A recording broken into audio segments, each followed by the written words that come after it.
CM Yogi Adityanath ने मिर्जापुर के मंच से कहा कि मैं सबसे पहले मां विंध्यवासिनी के चरण में यहाँ के 765 करोड़ की परियोजनाओं के लिए धन्यवाद देता हूँ। सीएम ने जनता से सवाल किया कि 10 वर्ष पहले मिर्जापुर की स्थिति क्या थी, यहाँ की सड़कों की क्या हालत थी, यहाँ गुंडा और माफिया राज कितना हावी था और आपने बदलते हुए भारत को 7.5 साल में देखा होगा। उन्होंने कहा कि आज मां विंध्यवासिनी धाम भव्य रूप ले चुका है। सीएम योगी ने आगे कहा कि हर घर नल की योजना प्रधानमंत्री के विजन का परिणाम है। सीएम ने कहा कि सोनभद्र में मेडिकल कॉलेज का निर्माण कराया गया है और इस बार एडमिशन होगा। अब बेटियों को नर्सिंग के लिए बाहर नहीं जाना होगा, बेटी पढ़ेगी तो बेटी बढ़ेगी। सीएम योगी ने विपक्ष पर हमला बोलते हुए कहा कि इससे पहले योजनाओं को देने में भेदभाव होता था और पिछले दिनों हमारे डिप्टी सीएम आए थे, रोजगार मेला लगा था, हमने जाति खेमे के आधार पर बांटने का प्रयास नहीं किया। सीएम ने विपक्ष पर निशाना साधते हुए कहा कि आज प्रदेश विकास के साथ आगे बढ़ रहा है, वो बैरियर बनकर खड़ा होना चाहते हैं। मेरी अपील है कि आने वाली पीढ़ी को पीएम के विकास अभियान को गांव-गांव, घर-घर पहुंचाने का काम करे। आदिशक्ति मां विंध्यवासिनी धाम से जुड़े हुए मिर्जापुर जनपद की विकास परियोजनाओं के लोकार्पण के साथ ही यहां के अनेक कार्यक्रमों के शुभारंभ के लिए आयोजित आज के समारोह में मंच पर उपस्थित प्रदेश सरकार में मंत्रिमंडल के मेरे वरिष्ठ सहयोगी, प्रदेश के तकनीकी शिक्षा, उपभोक्ता संरक्षण, बाढ़ एवं माप विभाग के मंत्री श्री आशीष पटेल जी, प्रदेश के श्रम एवं सेवायोजन समन्वय विभाग के मंत्री श्री अनिल राजभर जी, प्रदेश सरकार के स्टैंप एंड रजिस्ट्रेशन विभाग के मंत्री श्री रविंद्र जायसवाल जी, प्रदेश सरकार में मंत्रिमंडल के मेरे सहयोगी श्री रामकेश निषाद जी, भारतीय जनता पार्टी के क्षेत्रीय अध्यक्ष श्री दिलीप पटेल जी, मंच पर उपस्थित माननीय सांसद भदोही श्री डॉक्टर विनोद कुमार बिंद जी, माननीय विधायकगण श्री रमाशंकर सिंह पटेल जी, श्री रत्नाकर मिश्र जी, अनुराग सिंह जी, श्रीमती रिंकी कौल जी, एमएलसी श्री श्याम नारायण सिंह जी, माननीय विधायक रावर्षगंज श्री भूपेश चौबे जी, जिला पंचायत अध्यक्ष श्री राजू कनौजिया जी, भारतीय जनता पार्टी के जिला के अध्यक्ष श्री ब्रजभूषण सिंह जी, जिला प्रभारी श्रीमती सरोज कुशवाहा जी,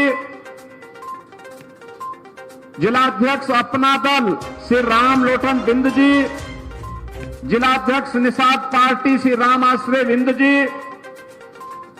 श्री राम सकल जी, पूर्व विधायक श्रीमती सुचिस्मिता मौर्य जी, चेयरमैन डीसीबी श्री जगदीश पटेल जी, विधानसभा के प्रभारी श्री हौसला प्रसाद पाठक जी, संयोजक शिव शरण राय जी, ब्लॉक प्रमुख इंद्र बहादुर पांडे जी, ब्लॉक प्रमुख मजबा श्री दिलीप कुमार सिंह जी, भारतीय जनता पार्टी, अपना दल, निषाद पार्टी और एनडीए के हमारे सभी पदाधिकारीगण, मिर्जापुर जनपद और मजवा विधानसभा क्षेत्र से जुड़े हुए मेरे सभी उपस्थित बहन और भाइयों, मां विंध्यवासिनी के इस पावन धाम से जुड़े हुए जनपद और मजवा विधानसभा क्षेत्र से जुड़े हुए आप सभी मतदाताओं कि आज की सभा के अवसर पर मैं सबसे पहले मां विंध्यवासिनी के चरणों में कोटि कोटि नमन करते हुए एक साथ यहां पर 765 करोड़ रुपए की परियोजनाओं के लोकार्पण और शिलान्यास के लिए आप सभी को बधाई देता हूं। यहां के माननीय जनप्रतिनिधियों, माननीय सांसद, माननीय विधायकों, अन्य सम्मानित जनप्रतिनिधियों को हृदय से इन सभी योजनाओं के लिए धन्यवाद देते हुए, उनकी पहल के लिए धन्यवाद देते हुए, इन योजनाओं का लाभ आप सभी को प्राप्त हो, इसकी प्रार्थना मां विंध्यवासिनी से करता हूं। बहन और भाइयों, याद करिए, आज यहां पर यह मंच अनेक योजनाओं को लेकर के आया है। इसमें विकास भी है, यहां पे रोजगार की संभावनाओं को आगे बढ़ाने के कार्यक्रम भी हैं। यहां पर आने वाले समय में यह जनपद भी एक विकसित जनपद के रूप में प्रधानमंत्री जी के विकसित और आत्मनिर्भर भारत की परिकल्पना में अपना योगदान दे पाएगा। इन संभावनाओं को आगे बढ़ाने के लिए आज यहां पर यह मंच आपके बीच में यहां पर उपस्थित हुआ है। बहन और भाइयों, 10 वर्ष पहले मिर्जापुर जनपद की क्या स्थिति थी? इस जनपद में कनेक्टिविटी का अभाव था, गरीबों को योजनाओं का लाभ नहीं मिल पाता था। मां विंध्यवासिनी धाम के पवित्र मंदिर और त्रिकोण के रूप में विख्यात इस पवित्र शक्ति पीठों की क्या स्थिति रहा करती थी, यहां की सड़कों के क्या हालात थे और किस प्रकार से यहां गुंडा राज और माफिया राज हावी था, ये किसी से छुपा हुआ नहीं है। बहन और भाइयों, आपने पिछले 10 वर्ष में बदलते हुए भारत को देखा है, बदलते हुए उत्तर प्रदेश को पिछले 7.5 वर्ष के अंदर देखा है, बदलते हुए मिर्जापुर को भी आपने महसूस किया होगा, इसका एहसास किया होगा। आज मैं भी गौरव की अनुभूति करता हूं, अब हमारा मिर्जापुर जनपद भी किसी के सामने हाथ नहीं फैलाएगा, क्योंकि मिर्जापुर के पास यहां की पहचान मां विंध्यवासिनी का पावन धाम आज भव्य और दिव्य रूप ले चुका है और पूरे देश और दुनिया के श्रद्धालुओं को अपनी ओर आकर्षित कर रहा है। आज आप देख रहे होंगे, कभी मां विंध्यवासिनी के धाम में आज से 5 वर्ष पहले जाते थे, क्या कंजेशन था, कितना संकरी गलियां थी, भय लगता था कि पता नहीं नवरात्रि के दौरान क्या होगा। लेकिन इस बार जब शारदीय नवरात्रि में जो 3 अक्टूबर से प्रारंभ होने जा रहा है, जब आप जाएंगे तो आपको एक भव्य और दिव्य धाम के दर्शन होते हुए दिखाई देंगे और आप भी महसूस करेंगे कि वाह, अगर यही काम पिछली सरकारें भी करती तो यह जन आस्था को सम्मान मिलता। बहन और भाइयों, अब हमारा मिर्जापुर जनपद भी कह सकता है कि हमारे पास भी अपना एक मेडिकल कॉलेज है। मेडिकल कॉलेज नहीं तो बीएचयू था वाराणसी में और प्रयागराज में था मेडिकल कॉलेज, ये बीच में कुछ भी नहीं था। आज तो आपके पास यहां मेडिकल कॉलेज प्राप्त हो गया है, मेडिकल कॉलेज प्रारंभ भी हो चुका है, मेडिकल कॉलेज में स्वास्थ्य की सुविधाएं भी मिलनी प्रारंभ हो चुकी हैं। मेडिकल कॉलेज के बाद फिर यहां की माननीय सांसद और माननीय विधायकों ने मुझसे कहा कि नहीं, यहां के लिए अब मां विंध्यवासिनी के धाम में एक विश्वविद्यालय भी होना चाहिए।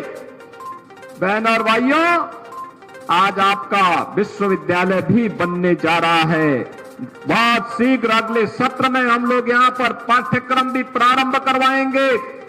विश्वविद्यालय के कार्यक्रम को हम लोगों ने आगे बढ़ा दिया है। निर्माण कार्य प्रारंभ होने जा रहा है।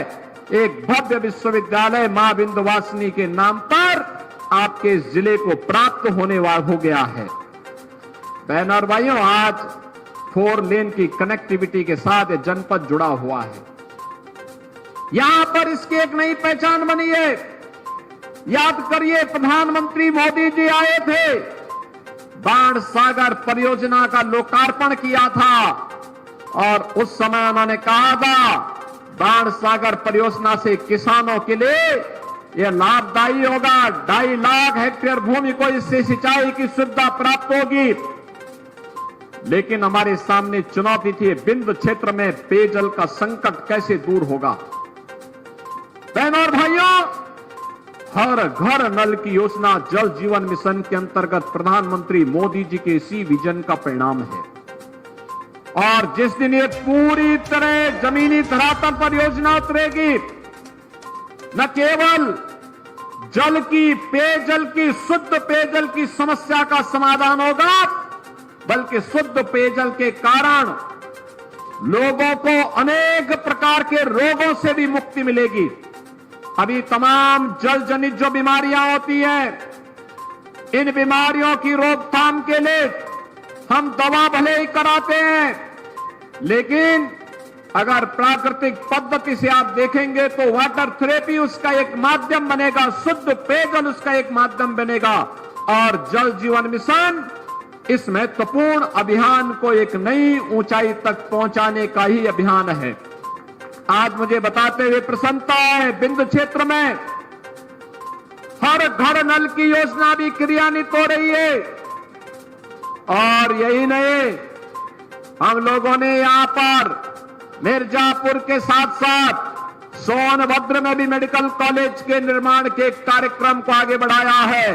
सोनभद्र के मेडिकल कॉलेज में भी इस सत्र में प्रवेश प्रारंभ हो चुके हैं और इस सत्र में वहां पर यहां के युवा के लिए मेडिकल की पढ़ाई करने के लिए सोनभद्र भी एक नया मेडिकल कॉलेज स्थापित होगा। और अब तो मिर्जापुर मेडिकल कॉलेज में नर्सिंग की भी पढ़ाई प्रारंभ होगी। बेटियों को नर्सिंग की पढ़ाई करने के लिए प्रदेश और देश के अंदर अन्यत्र नहीं जाना पड़ेगा। 100% प्लेसमेंट की गारंटी देने वाला है नर्सिंग का क्षेत्र।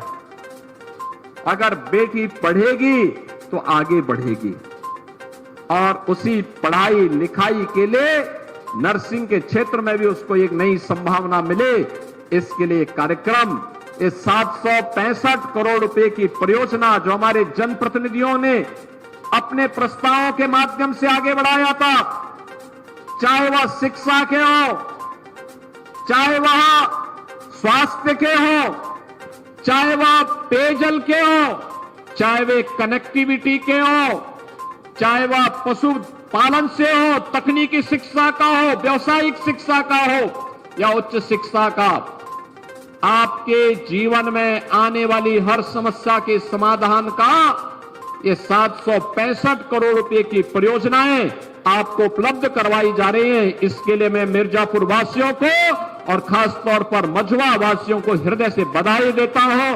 पहाड़ी ब्लॉक से जुड़े हुए इस महत्वपूर्ण स्थान पर आप सबको मैं बधाई देता हूं, अपनी शुभकामनाएं देता हूं।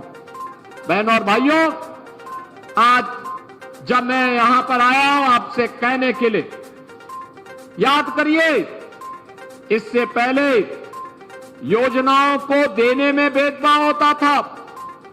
पिछले दिनों हमारे डिप्टी सीएम आए थे, मंत्रीगण आए थे, यहां पर रोजगार मेला लगा था, ऋण मेला लगा था, युवाओं को टैबलेट और स्मार्टफोन के वितरण हुए थे, अनेक कार्यक्रमों को आगे बढ़ाया गया था। बहनों और भाइयों, ये उसी अभियान की कड़ी को आगे बढ़ाने का क्रम है। याद करिए, इन योजनाओं का लाभ बिना भेदभाव के गांव के गरीब को, किसान को, नौजवान को, महिलाओं को, समाज के प्रत्येक तबके को मिला। हमने जाति खेमे के आधार पर बांटने का प्रयास कभी नहीं किया। हम मानते हैं समाज में विषमन करने का नहीं, सामाजिक एकता के माध्यम से राष्ट्रीय एकता को मजबूती प्रदान करने का होना चाहिए। और राष्ट्रीय एकता अगर मजबूत है, देश सुरक्षित है, तो हम सब सुरक्षित हैं। और अगर हमारा देश ही सुरक्षित नहीं है तो फिर हम अपनी व्यक्तिगत सुरक्षा का क्या करेंगे? बहनों और भाइयों, आज यही कारण है हमारे देश की सीमा सुरक्षित है। प्रधानमंत्री मोदी जी के नेतृत्व में हम नए भारत का दर्शन कर रहे हैं। एक सुरक्षित भारत, एक समृद्ध भारत, एक विकसित भारत। प्रधानमंत्री मोदी जी आज दुनिया के अंदर किसी भी देश में जाते हैं, पूरा देश पलक पावड़े बिछा करके उनके स्वागत के लिए आता है, खड़ा होता है। बहनों और भाइयों, यह इसलिए क्योंकि मोदी जी का समर्पण देश के लिए है, अपने देश के लिए है। हर काम देश के नाम, उसके माध्यम से जन योजनाओं को, जन कल्याणकारी योजनाओं को, विकास की योजनाओं को जमीनी धरातल पर उतारने का कार्य हो रहा है। विकास के कार्य मजबूती के साथ आगे बढ़ना और रहने के कार्य हो रहे हैं। लेकिन एक तरफ विकास के कार्य हैं, दूसरी तरफ सुरक्षा की पुख्ता व्यवस्था है। आज जो ये कार्यक्रम हो रहे हैं, ये विकास के लिए भी हैं, जन कल्याण के लिए भी है, गरीब कल्याण के लिए भी है, और आने वाली पीढ़ी के भविष्य को बनाने वाले भी हैं। बहनों और भाइयों, आज जब बिना भेदभाव की योजनाओं का लाभ मिल रहा है, मुझे बताते हुए प्रसन्नता है। पिछले 7-7.5 वर्ष के अंदर ये डबल इंजन की सरकार जो उत्तर प्रदेश में कार्य कर रही है, एनडीए की ये डबल इंजन की सरकार, भारतीय जनता पार्टी के नेतृत्व में, प्रधानमंत्री मोदी जी के नेतृत्व और मार्गदर्शन में बिना भेदभाव के योजनाओं का लाभ हर गरीब को, हर किसान को, हर नौजवान को, हर महिला तक को पहुंचाने का कार्य कर रहा है। यह केवल विकास की योजना को पहुंचाने का कार्य नहीं कर रहा है, हर दलित को, हर गरीब को उसके चेहरे पर खुशहाली लाने का काम भी कर रहा है। और मुझे बताते हुए प्रसन्नता है, मुझे याद है जब 7.5 वर्ष पहले हम लोग इस क्षेत्र में आते थे, इस क्षेत्र में बहुत सारे लोग ऐसे थे जिन्हें योजनाओं से वंचित करके रखा गया था। आज मैं कह सकता हूं, हमारी सरकार ने तय किया कि कोल जाति हो, चेरो हो, गौड़ हो, या फिर नेपाल की सीमावर्ती क्षेत्र में जनजाति, थारू जनजाति, इन सभी को योजनाओं के साथ जोड़ने का कार्य करेंगे। सबके लिए मकान होगा, सबको मकान की सुविधा देंगे, सबको शौचालय की सुविधा देंगे, सबके पास राशन कार्ड की सुविधा होगी, सबको आयुष्मान की कार्ड की सुविधा होगी, उनके गांव को कनेक्टिविटी के साथ जोड़ने का कार्य होगा, उनके घर तक पानी भी और बिजली भी पहुंचाने का कार्य होगा। और मुझे बताते हुए प्रसन्नता है, सफलतापूर्वक इस कार्यक्रम को हम लोगों ने आगे बढ़ाया है। हम लोगों ने तो भेदभाव नहीं किया।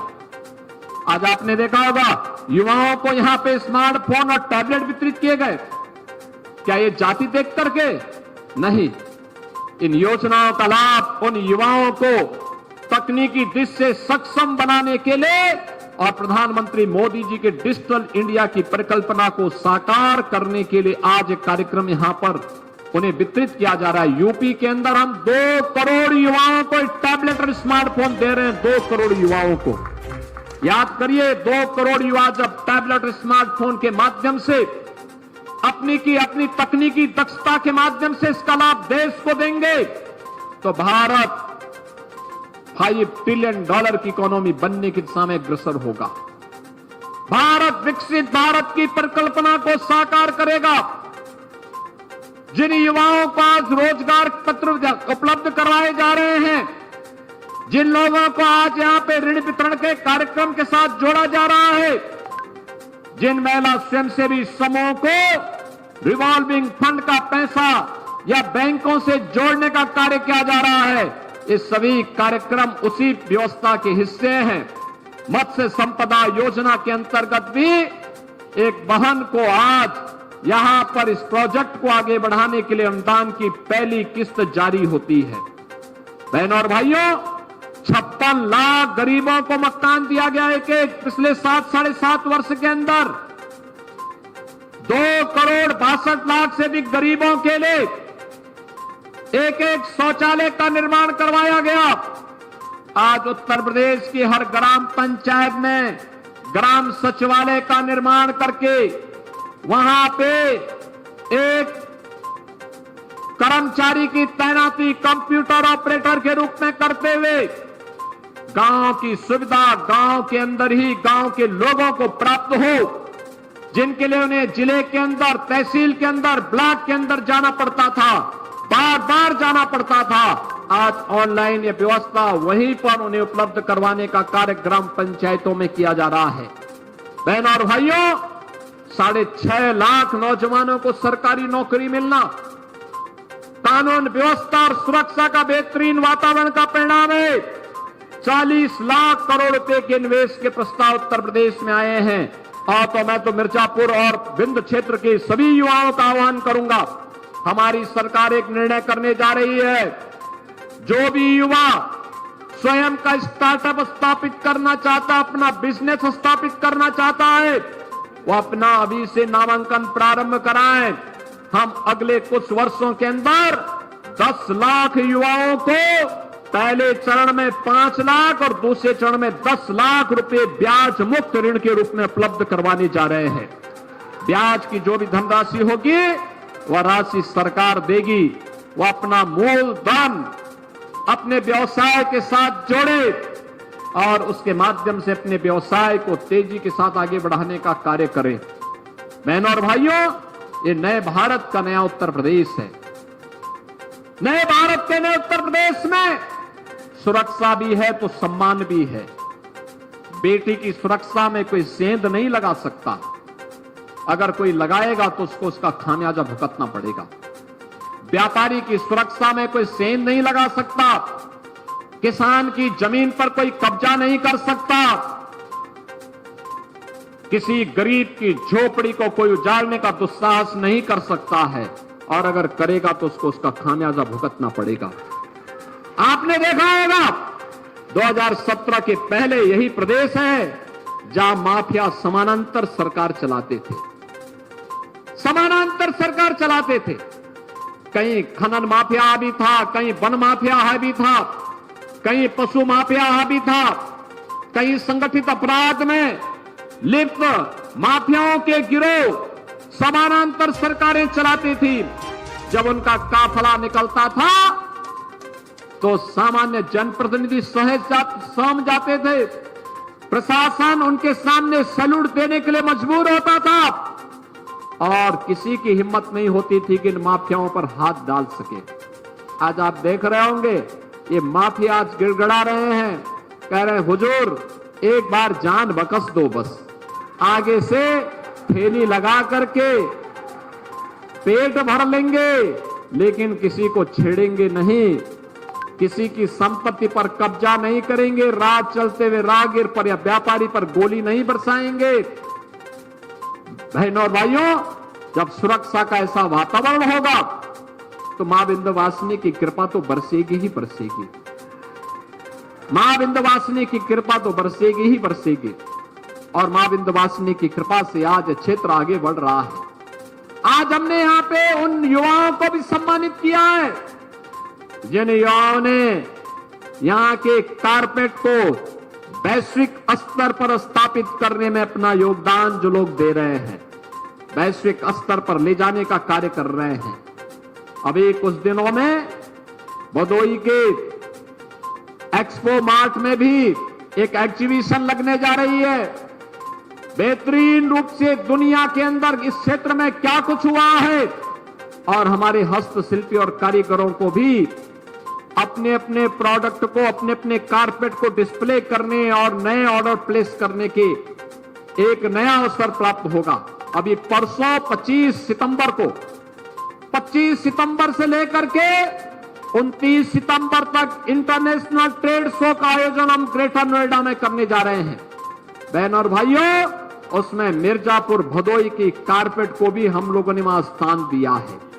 यहां के प्रोडक्ट को भी वहां पे हम एक बार दुनिया के सामने शोकेस करने का अवसर उपलब्ध करवाएंगे। यहां का हस्तशिल्प भी सम्मानित होगा, उसे भी आगे बढ़ने का अवसर प्राप्त होगा। और यहां का प्रोडक्ट अगर एक्सपोर्ट होता है तो मान करके चलिए कई गुना मुनाफा वह कमाने के लिए आगे बढ़ेगा। पैसा आएगा, उस पूंजी को यहां लगाएगा तो विकास तो मिर्जापुर का ही होगा, भदोई का ही होगा, सोनभद्र का ही होगा। और इसीलिए आज हम सब आपके पास आए हैं। जो लोग जाति का नंगा खेल खेलते हैं, समाज को आपस में लड़ाने का कार्य करते हैं, ये वही लोग हैं जो माफिया और बड़े बड़े अपराधियों, दुर्दांत अपराधियों के सामने पहले गिड़गड़ाते थे, नाक रगड़ते थे, दंगाइयों के सामने नाक रगड़ने का काम करते थे। आज जब प्रदेश विकास की एक नई धारा के साथ आगे बढ़ रहा है, एक नई पहचान के साथ आगे बढ़ रहा है, तो उन्हें विकास अच्छा कैसे लग सकता है? वो बैरियर बन करके फिर से खड़ा होना चाहते हैं। वे आपके वर्तमान को तो खराब करना ही चाहते हैं, आने वाली पीढ़ी के भविष्य के साथ भी खिलवाड़ कर रहे हैं।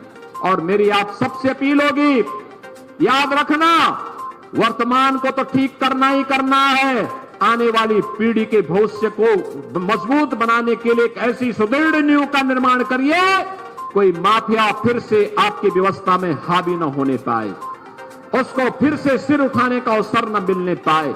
और इसके लिए मैं आप सबका आह्वान करूंगा, विकास की इस धारा के साथ जो प्रधानमंत्री मोदी जी ने सबका साथ और सबके विकास का नारा दिया है, उस अभियान को हमें गांव-गांव तक, घर-घर तक पहुंचाने का काम करना है। जैसे मां विंध्यवासिनी का धाम आज चमक रहा है, देश और दुनिया को अपनी ओर आकर्षित कर रहा है, जैसे आज मिर्जापुर जनपद 4 लेन की कनेक्टिविटी से बेहतरीन तरीके से जुड़ चुका है, जैसे यहां मेडिकल कॉलेज, विश्वविद्यालय और नर्सिंग कॉलेज का निर्माण तेजी के साथ आगे बढ़ा है, जैसे हर घर नल की योजना तेजी के साथ आगे बढ़ी है, ऐसे विकास का यह क्रम, यह सिलसिला अनवरत रूप से आगे बढ़ता रहे, इसके लिए एक और हम आए हैं। और दूसरी तरफ मैं आपको आश्वस्त करने के लिए आया हूं, बहनों और भाइयों, पहले निराश्रित महिलाएं यानी विधवा महिला, बुजुर्ग महिलाओं, दिव्यांग जनों को पेंशन का लाभ बहुत कम मिलता था। आज हम 12,000 रुपए सालाना उन्हें उपलब्ध करवाने का काम कर रहे हैं। 1 करोड़ परिवारों को सुविधा दी जा रही है।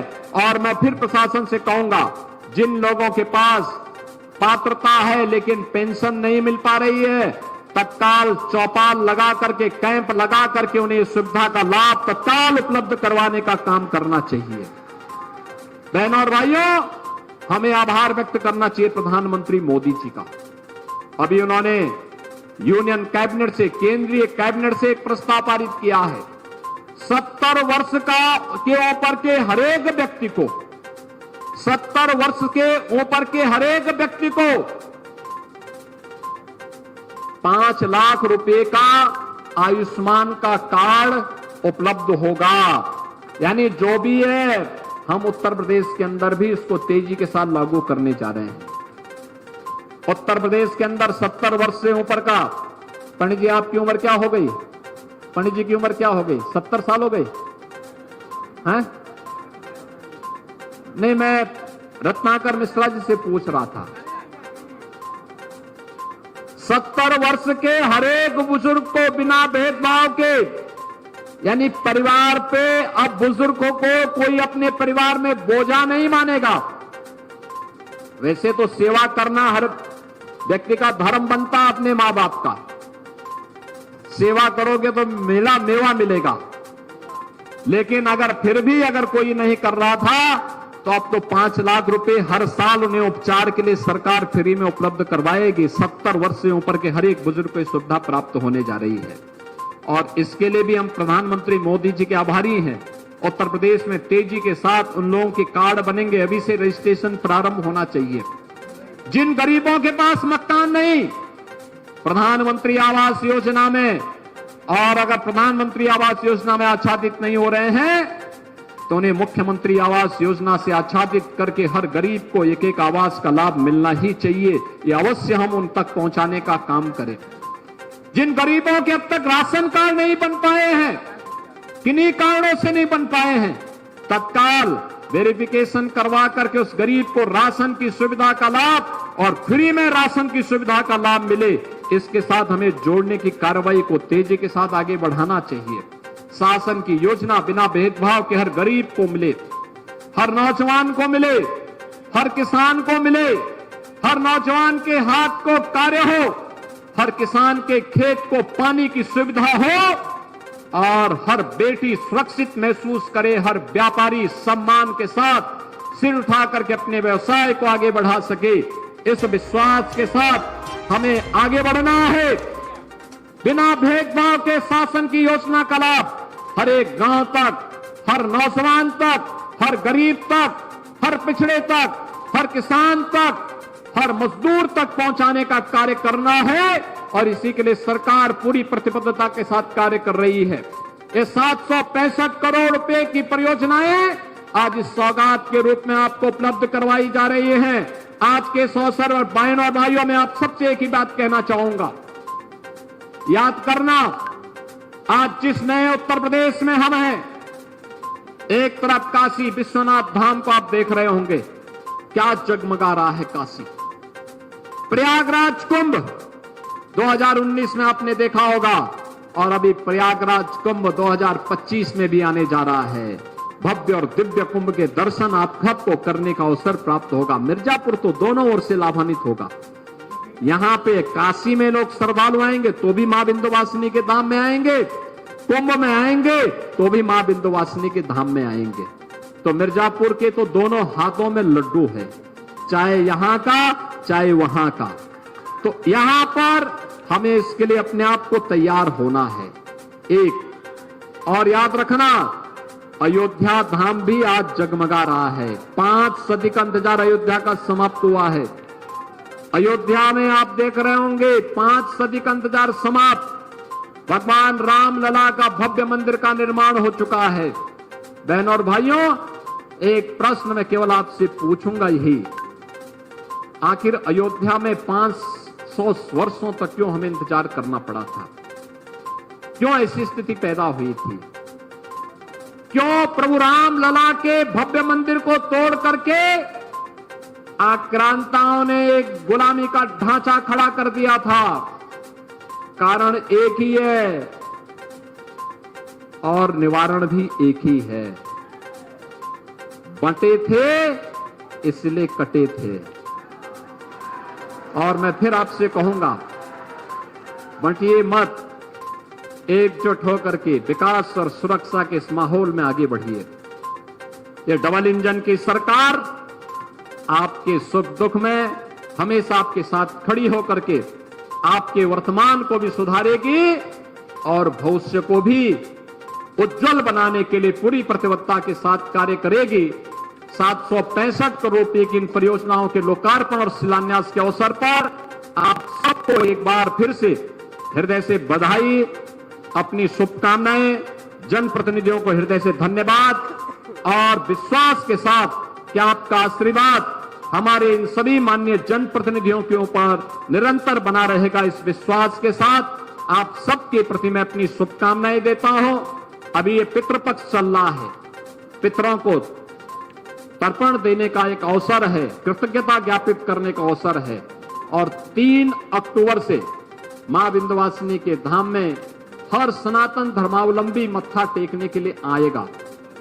शारदीय नवरात्रि का शुभारंभ होने जा रहा है। 12 अक्टूबर को विजयादशमी का अवसर भी आएगा।